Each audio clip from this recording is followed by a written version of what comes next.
People power brings about the regeneration of Anfield.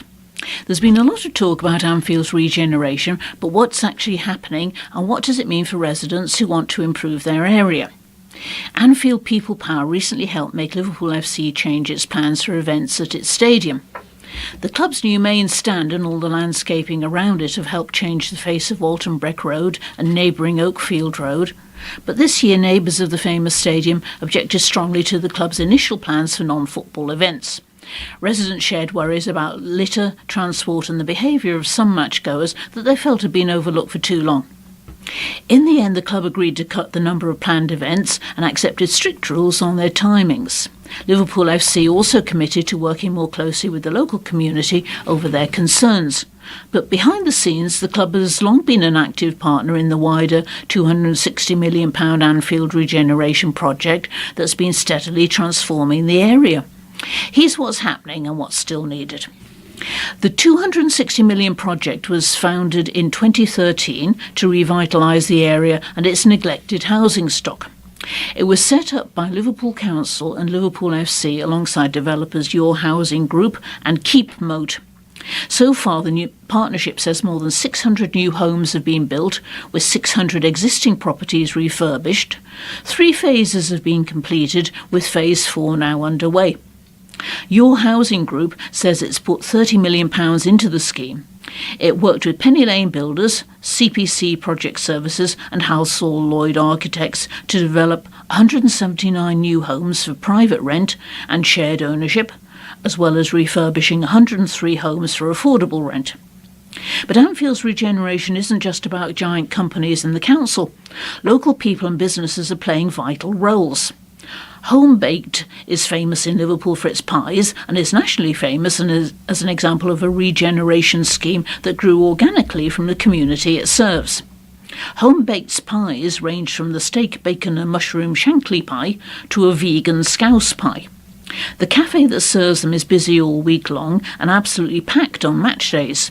A 4-bed flat has also been created above the bakery, the first homes in Home Baked, the company says. But there's more growth to come from Home Baked itself and its sister enterprises. Next to Home Baked is a block of derelict homes. Home Baked CLT, the bricks and mortar sister company to the bakery, wants to develop that site and is in talks with the council over its future.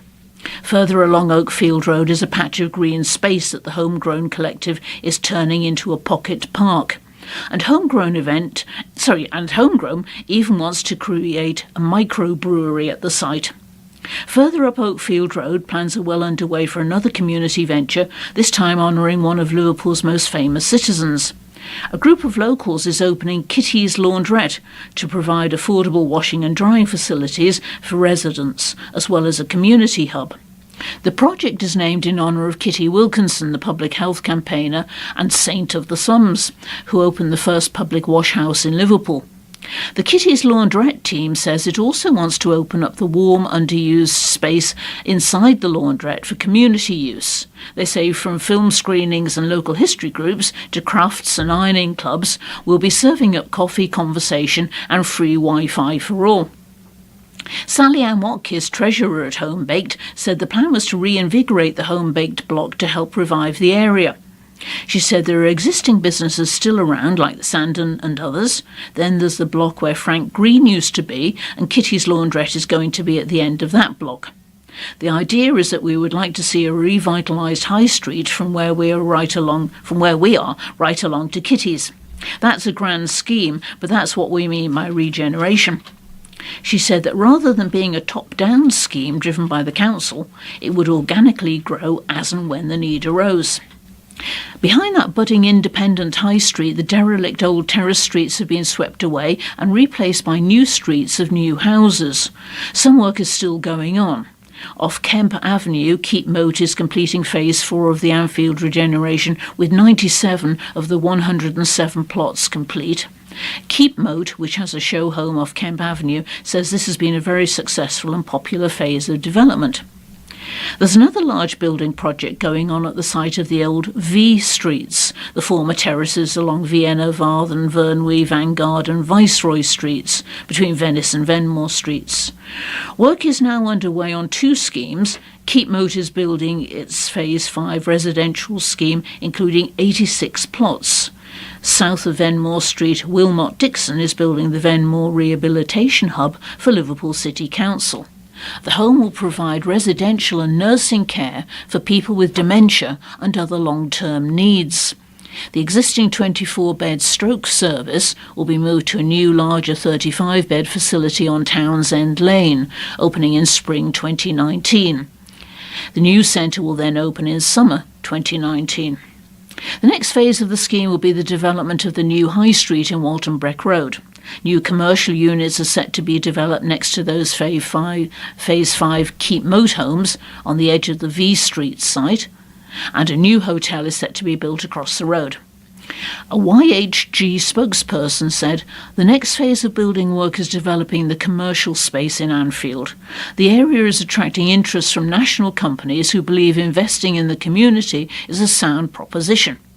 Local businesses and social enterprises are emerging, such as the local laundrette, which gives the area a sense of community and character. Meanwhile, the existing High Street by Home Baked is also set to be revitalised with new pavements and street furniture." The new main stand at Anfield has been a great success for the club and has helped with the Anfield regeneration scheme in which the club is a partner.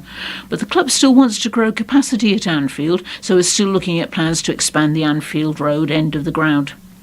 The club already has outline planning permission valid until September 2019. And speaking to the Echo's sister Business Post magazine earlier this month, Liverpool Football Club's chief executive Peter Moore said, "We're looking at a range of options to ensure we've considered all aspects before making any decision. These include working up design, feasibility, cost, capacity and economic viability options.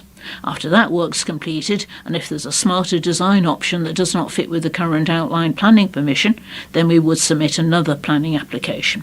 Only once we've completed this comprehensive process and come to a conclusion will it be the right time to move forward."